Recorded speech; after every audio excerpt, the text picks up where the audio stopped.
There's only one way to see the stars while the sun is out, and that's during a total solar eclipse. You have to be at the right place at the right time, under a clear sky, standing somewhere along the narrow path where the moon aligns perfectly between the sun and the earth.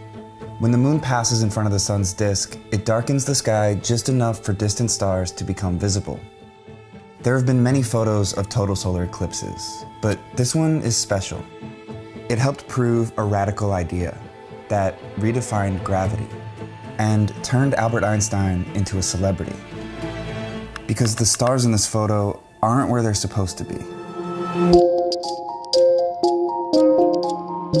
Isaac Newton laid the foundation for understanding the physical universe in the Principia, published in 1687. In it, he defined gravity as a force of attraction that draws massive objects, like stars and planets, toward each other and keeps them in orbit. And for more than 200 years, gravity was defined this way, as an attracting force.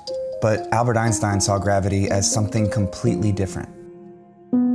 According to his theory of general relativity, which he published in 1915, gravity isn't a force between objects in space. It's the influence of objects on the shape of space itself. According to Einstein, massive objects like the sun bend the space around them. So when a smaller object moves in a straight line along this space, it gets diverted because of the curve caused by the mass of the larger object. That puts one object in orbit around the other. And if Einstein was right, then the same curve would divert the path of light as well. Meaning, if you observe distant stars through a telescope on Earth while the sun is in front of them, their light, deflected by the sun's gravity, would make them appear slightly out of position. It was a revolutionary idea, but there was a big conflict keeping Einstein from testing it. The world was at war. Einstein lived in Germany at the time, but his work landed in the hands of a British astrophysicist, Arthur Eddington. Even though they were on opposing sides of the war, Eddington, along with astronomer Frank Dyson, set out to test the theory. They would photograph a total solar eclipse. They needed to compare the position of a cluster of stars in the night sky with a photograph of the same stars during an eclipse. If the stars' apparent positions had shifted, it would prove that starlight was traveling through space curved by the sun's gravity. The May 1919 eclipse was the ideal one for this experiment. The sun would be in front of a very dense cluster of stars, the Hyades, and that meant multiple bright stars would be visible during the eclipse. Planning began in 1917, and a couple of years later, 2 expeditions departed England. One, led by Eddington, went to the island of Principe in West Africa, and the other headed to Sobral, Brazil. 2 locations that were in the path of the eclipse and had favorable climates. Each group traveled with powerful photographic telescopes that could record detailed photos of space onto glass plates. Photographing the eclipse that May required transporting and then carefully assembling them in the field, with the plates tilted 45 degrees on one of the telescopes to include as many bright stars as possible. And this was the result. This is one of the few successful plates from the 1919 expeditions.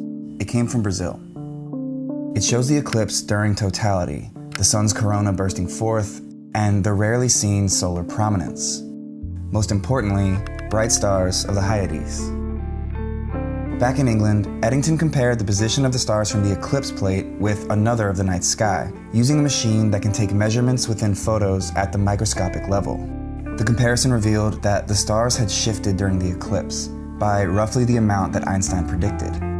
According to Newton's calculations, starlight should bend near the sun too, but if Einstein was right, that deviation would be twice what Newton predicted. Eddington's results showed that the deflection of the stars came closer to Einstein's calculation than Newton's. It wasn't a perfect match, but it was close enough to validate the theory of general relativity and completely shift our understanding of the universe. The success of the experiment was first announced in the Times of London on November 7, 1919, almost a year to the day after the end of World War I. An Englishman had gone to great lengths to prove the ideas of a German, and the news that space is warped by the planets and stars excited the world.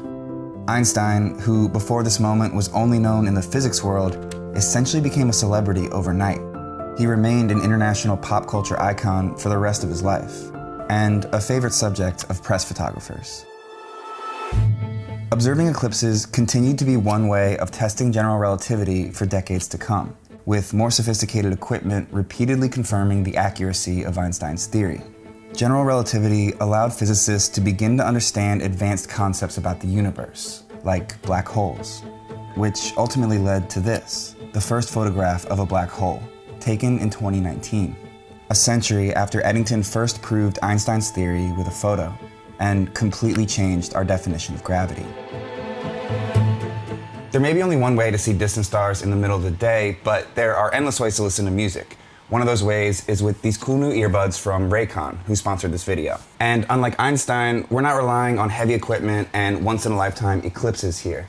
These are the everyday E25 earbuds. With these, you're looking at 6 hours of playtime, easy Bluetooth pairing, more bass, and a more compact design that gives you a comfortable noise-isolating fit that sounds just as good as the other top audio brands you know. You also have a bunch of different colors to choose from, and they're about half the price of what most other wireless earbuds are going for. Raycons are great for working from home, working out, taking cross-Atlantic boat trips to remote photography destinations, or even just listening to hours of podcasts and music without driving the people around you crazy. So if you want to grab a pair for yourself, head to buyraycon.com/vox or click the link in the description of this video to get 15% off your order.